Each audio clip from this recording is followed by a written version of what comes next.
In 1981, if a CEO bought back his own company's stock to inflate its price, he could go to prison for market manipulation. By 1983, the same action made him a Wall Street hero.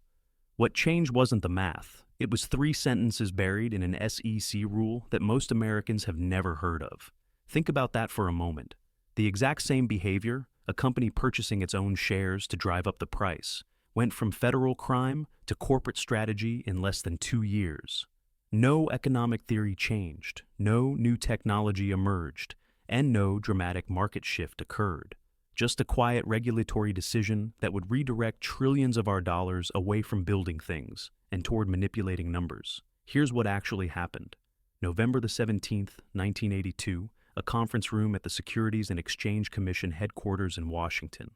John Shad, Reagan's newly appointed SEC chairman and former Wall Street executive, watches as the 5-member commission votes to adopt something called Rule 10b-18. The room is nearly empty. No press coverage, no public outcry, barely any attention at all. This rule creates what they call a safe harbor, allowing companies to buy back their own shares without fear of prosecution, as long as they follow certain timing and volume restrictions. Shad came directly from E.F. Hutton, where executive compensation was increasingly tied to stock prices rather than salaries. He believed this rule would unleash market forces and reduce regulatory burdens on business, which was exactly what Reagan wanted. What he actually unleashed was a mechanism that would fundamentally rewire how American corporations think about money, success, and their obligations to workers and communities. But let's back up, because you need to understand just how dramatic this shift was. For nearly 50 years before 1982, stock buybacks were considered market manipulation under SEC rules established in 1934. The logic was straightforward. If you're a company insider with detailed knowledge about your business and you start buying your own stock, you're artificially inflating the price with information regular investors don't have. That's the definition of manipulation. In 1977, IBM faced serious SEC scrutiny when it attempted to repurchase $1.4 billion of its shares. Think about what that investigation meant. IBM had to provide extensive justification, proving the buyback wasn't intended to manipulate stock prices, which cost the company over $3 million in legal fees and created a chilling effect across corporate America. Between 1975 and 1981, total annual buybacks across all S&P 500 companies averaged just $2 to $3 billion. Companies were scared to do it, and for good reason. Then Ronald Reagan won the presidency in 1980 with a mandate to reduce what he called excessive regulation. When he appointed John Shad as SEC chairman in May 1981, Shad's mission was crystal clear: make it easier for businesses to operate without government interference. But here's where it gets interesting. Shad had spent 20 years at E.F. Hutton, and he'd watched something profound happen to executive compensation throughout the 1970s. In 1970, approximately 10% of executive pay at Fortune 500 companies came from stock-based compensation, like options and equity awards. By 1982, that number had jumped to 30%. You see the problem this created, right? Executives increasingly wanted to boost stock prices because their personal wealth depended on it. But the most direct way to boost stock prices, buying back shares, was legally risky and could land you in federal court. Shad's solution was Rule 10b-18, and the impact was immediate and massive. By March 1983, just 4 months after the rule took effect, Exxon Corporation announced a $1.15 billion share repurchase program, the largest in American history at that time. CEO Clifton Garvin explained it would enhance shareholder value rather than investing in new oil exploration. Notice that language, enhance shareholder value, which is code for make the stock price go up. Without actually building anything new, Exxon's stock jumped 12% in 3 weeks. That's real money for anyone holding Exxon shares, especially executives with stock options. By December 1983, total corporate buybacks reached $5.2 billion, more than double the previous year. General Electric followed Exxon's lead with $1.1 billion in buybacks. IBM spent $890 million, and AT&T committed $780 million. A new era had begun. and most Americans had no idea it was happening. Let me put this in perspective for you. Before Rule 10b-18, companies faced a straightforward choice with their profits: invest that money in research and development, new equipment and workers, or return cash to shareholders through dividends. Dividends were taxed as ordinary income, which meant up to 50% tax rates in 1982 for wealthy shareholders.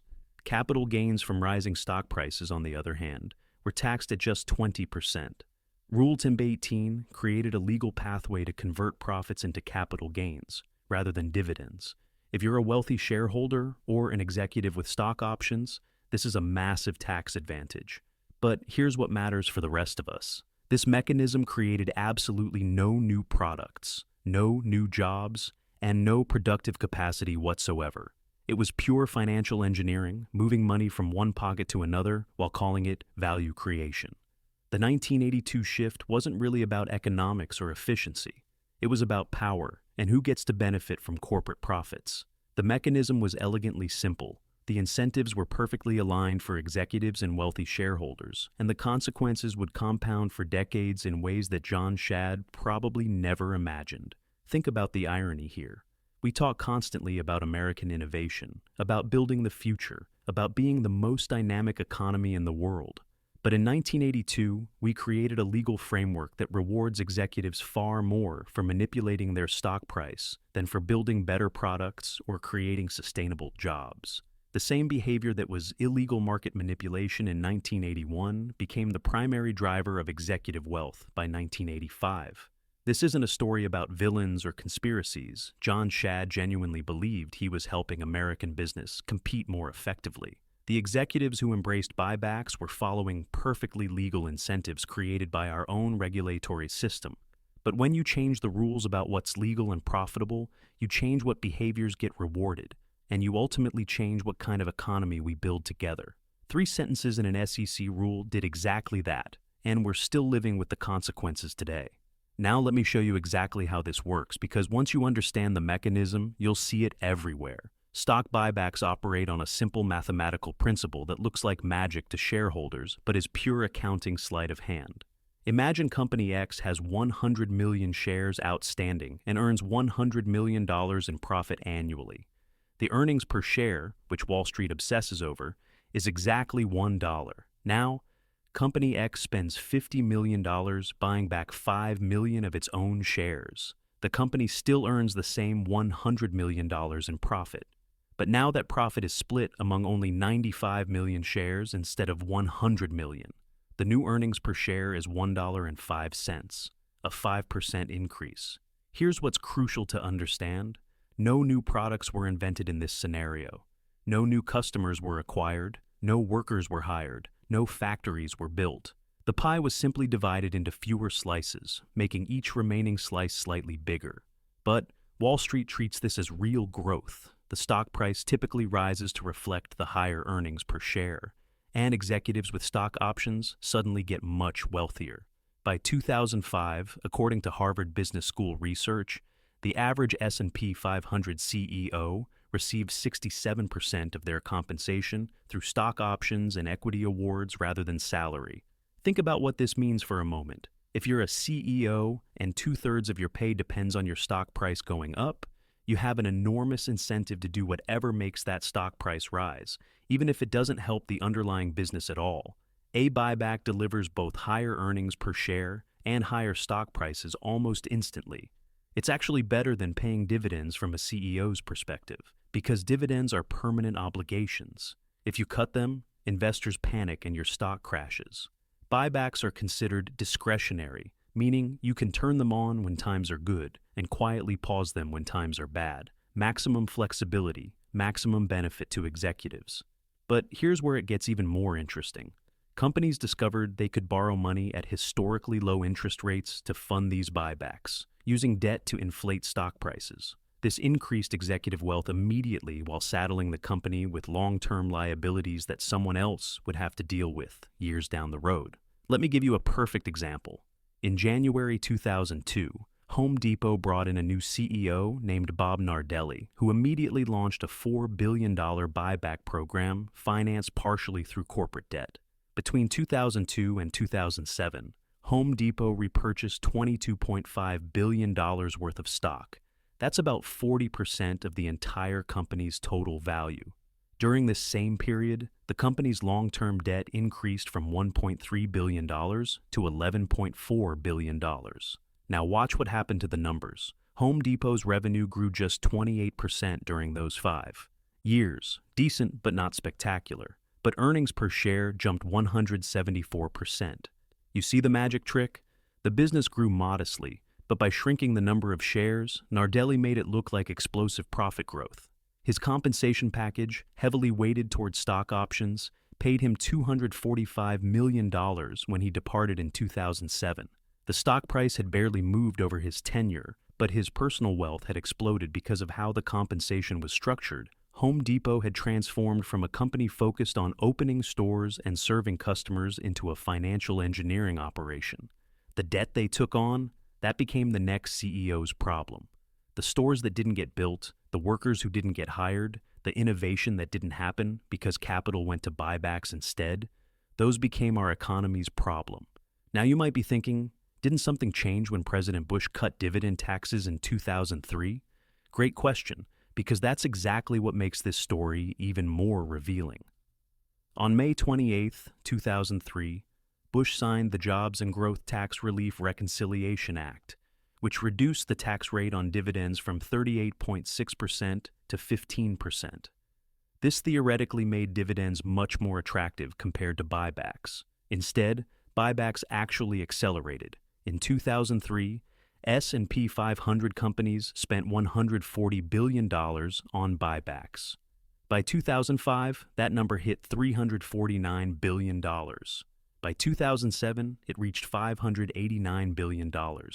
Even when dividends and buybacks were taxed at the same rate, companies overwhelmingly chose buybacks because of the flexibility they provided to management. Microsoft demonstrated this perfectly. In July 2004, the company announced a massive one-time dividend of $32 billion, which made headlines everywhere. But simultaneously, Microsoft authorized a $30 billion buyback program that would run through 2008. The dividend was the show, the buyback was the real strategy. Why? Because buybacks could be executed when stock prices were favorable and paused during downturns, giving management control that dividends simply couldn't provide. Then came 2008, and the entire financial system nearly collapsed. When Lehman Brothers failed on September 15, 2008, corporate buybacks effectively ceased overnight. In 2008, S&P 500 buybacks fell from $589 billion to $337 billion. By the first quarter of 2009, they'd collapsed to just $31 billion, the lowest level since 1997. You might think this near-death experience would have changed corporate behavior permanently. It didn't. By 2012, with Federal Reserve interest rates near zero and quantitative easing flooding markets with cheap capital, buybacks roared back to $399 billion annually. Companies could borrow money at historically low rates, and they used that borrowed money to buy back stock and inflate prices yet again. IBM led this charge in a way that perfectly illustrates how broken the incentives had become. Between 2010 and 2015, IBM spent $125 billion buying back its own stock. Let me put that in perspective. That's more than IBM's entire market capitalization was worth in 2009. The company spent more buying its own shares than investors thought the entire business was worth just a year earlier. And here's the kicker. During those same years, IBM's revenue declined every single year after 2011. The actual business was shrinking, losing customers and market share to competitors. But by buying back shares, IBM could still report growing earnings per share. The company was literally purchasing the illusion of success while the real business deteriorated. This brings us to 2017 and what should have been a moment of reckoning, but instead became the greatest buyback bonanza in American history. On December 22, 2017, President Trump signed the Tax Cuts and Jobs Act, which reduced corporate tax rates from 35% to 21% and allowed companies to bring overseas cash back to America at a special low rate. The Joint Committee on Taxation estimated this would repatriate over $1 trillion. Corporate America made big promises about what they'd do with this windfall. CEOs testified before Congress about investing in jobs, infrastructure, and innovation. They talked about building factories and raising wages. They said this was about making America competitive again. What actually happened? In 2018, S&P 500 companies executed a record $806 billion in buybacks. A 55% increase from 2017. Apple announced a $100 billion buyback program in May 2018, funded partially by bringing overseas cash back home. Cisco committed $25 billion to buybacks. Oracle pledged $12 billion, and Qualcomm authorized $10 billion.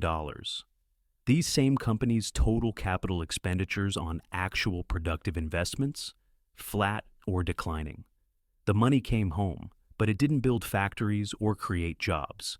It went straight into financial engineering, boosting stock prices, and enriching executives and shareholders. The tax cut that was sold as an investment in America's future became another chapter in the buyback story. Let me give you the numbers across time so you can see the full picture. From 1982 to 2000, corporations spent approximately $1.6 trillion on buybacks. From 2000 to 2008, that jumped to $3.4 trillion. From 2009 to 2019, it exploded to $5.3 trillion. Each crisis seemed to pause the buybacks temporarily, but they always came back stronger because the fundamental incentives never changed. By 2019, something remarkable happened that really shows you how extreme this had become. S&P 500 companies spent so much on buybacks and dividends combined that it consumed 104% of their earnings. Read that again? Companies were returning more cash to shareholders than they actually earned.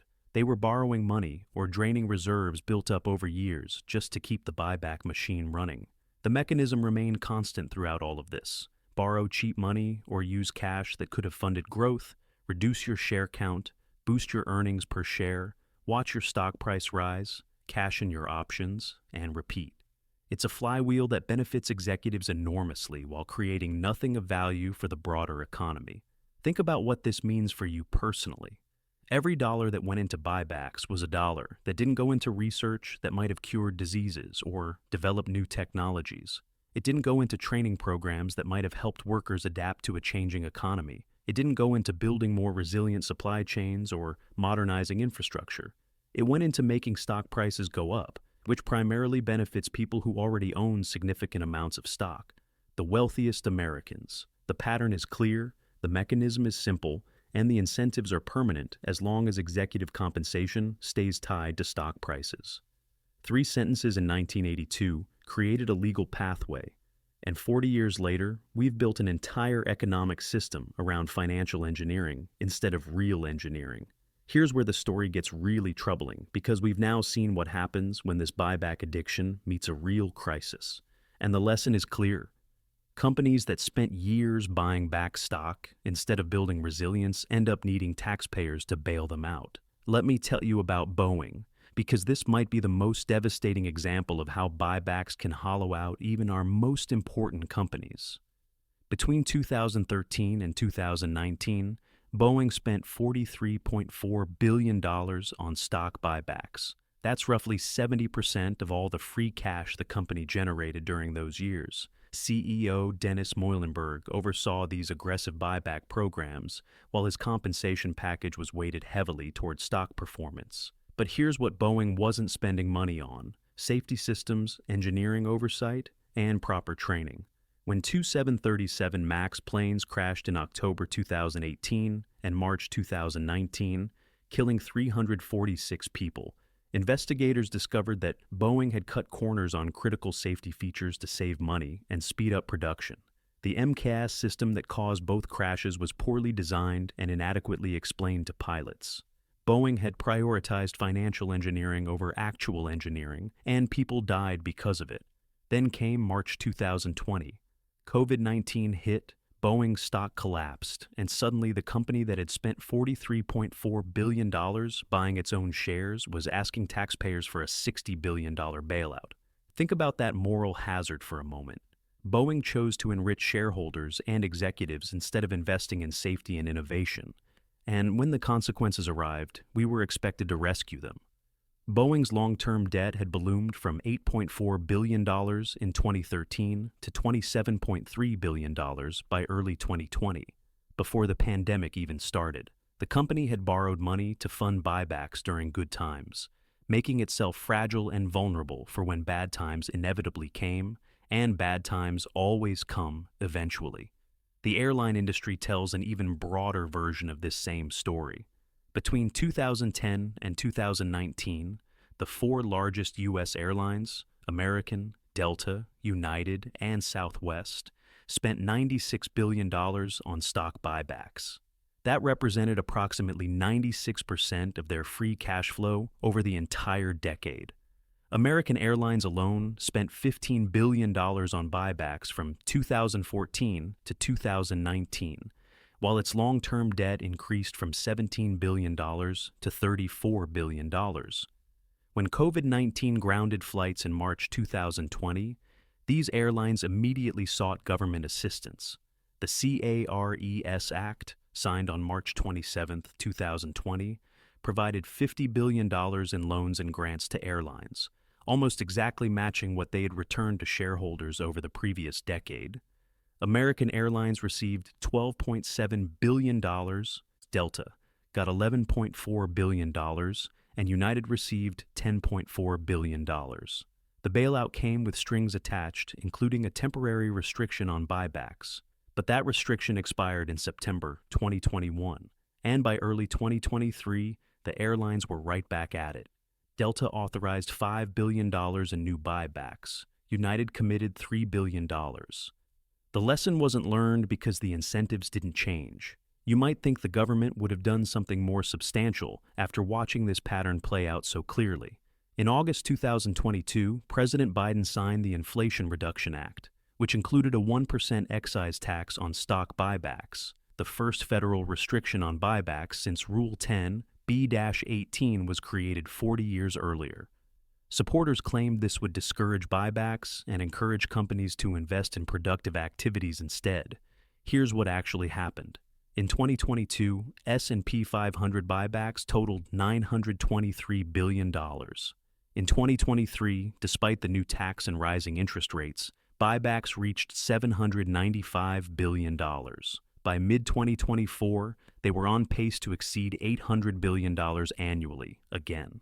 Why didn't a tax work? Because when you can boost your stock price by 10% or 20% through a buyback, paying a 1% tax is simply a cost of doing business. It's a rounding error. Meta Platforms announced a $40 billion buyback in February 2024. Apple added another $110 billion in May 2024. And Alphabet authorized $70 billion in April 2024. The tax collected approximately $8 billion in 2023, pocket change compared to the wealth that was transferred. But here's what should really grab our attention. All of this borrowing to fund buybacks during the era of zero interest rates has created a ticking time bomb. As of the second quarter of 2024, non-financial corporate debt in America reached $13.8 trillion, according to Federal Reserve data. That's up from $6.5 trillion in 2010. Much of this borrowing happened specifically to fund buybacks when money was cheap. Now the Federal Reserve has raised interest rates above 5% to fight inflation, and companies face a refinancing crisis. Walgreens spent $9.7 billion on buybacks from 2016 to 2019, and by October 2024, its debt rating was cut to junk status as it struggled with $8.5 billion in long-term debt. The company announced plans to close 1,200 stores and lay off thousands of workers. Those are the jobs and investments that were sacrificed for financial engineering years earlier. And now the bill is coming due. Let me be very clear about who wins and who loses in this system, because it's not equally distributed. The top 0.1% of earners in our country, primarily corporate executives, captured 196% of income gains between 1979 and 2020, according to Economic Policy Institute data. Stock-heavy compensation packages tied to buyback-driven price increases drove much of this wealth concentration. Activist investors and hedge funds also win big. Figures like Carl E. Kahn and firms like Elliott Management pressure companies to maximize buybacks, then profit when stock prices spike. Investment banks like Goldman Sachs, Morgan Stanley, and J.P. Morgan earn billions in advisory fees, structuring these buyback programs and arranging the debt that funds them. But workers lose. Real wage growth has stagnated for decades as capital that could have funded raises goes to buybacks instead. MIT research shows that companies which spent heavily on buybacks laid off 2.5 times more workers during downturns like 2008 and 2020 compared to companies that didn't prioritize buybacks. When times get tough, the workers pay the price for financial decisions made years earlier. Productive investment across our entire economy loses. Business fixed investment as a percentage of GDP has declined from 13.5% in 1981 to 10.8% in 2023. Even as buybacks have consumed an increasing share of corporate profits, we're investing less in the factories, equipment, and infrastructure that create long-term prosperity. Our economic resilience loses. Highly leveraged companies loaded with debt from funding buybacks are far more vulnerable to economic shocks. This creates a cycle where taxpayers repeatedly bail out corporations that spent good years enriching shareholders instead of building robust businesses. And future generations lose perhaps most of all. Research and development spending, as a percentage of buyback spending, has fallen from a 3-to-1 ratio in 1980 to nearly 1-to-1 by 2020. We're starving the innovation pipeline that creates tomorrow's breakthroughs and jobs, sacrificing long-term competitiveness for short-term stock price manipulation.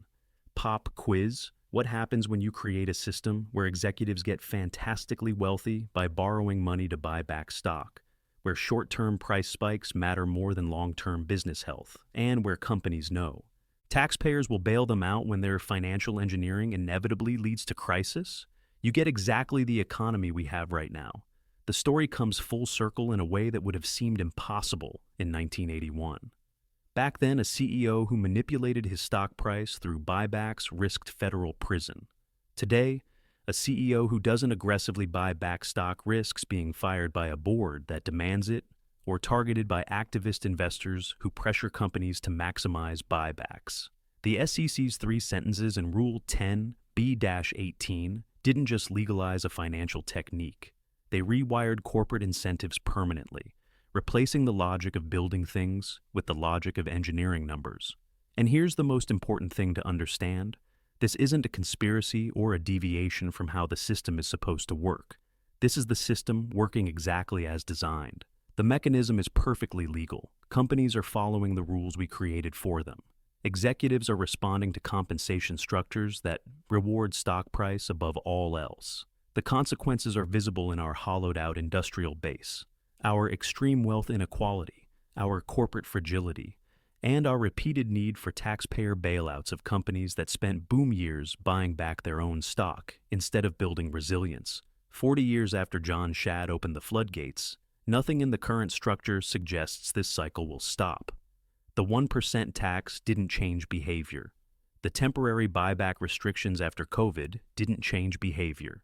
As long as executive pay is tied primarily to stock prices, and as long as buybacks remain the easiest way to boost those prices, the incentives point in only one direction. We've created an economy where financial engineering matters more than actual engineering, where quarterly earnings per share matters more than decade-long innovation, and where enriching executives and shareholders takes priority over investing in workers and communities. In 1982, 3 sentences changed what was legal. Over the next 4 decades, those 3 sentences change what we value, what we reward, and ultimately what kind of economy we built together.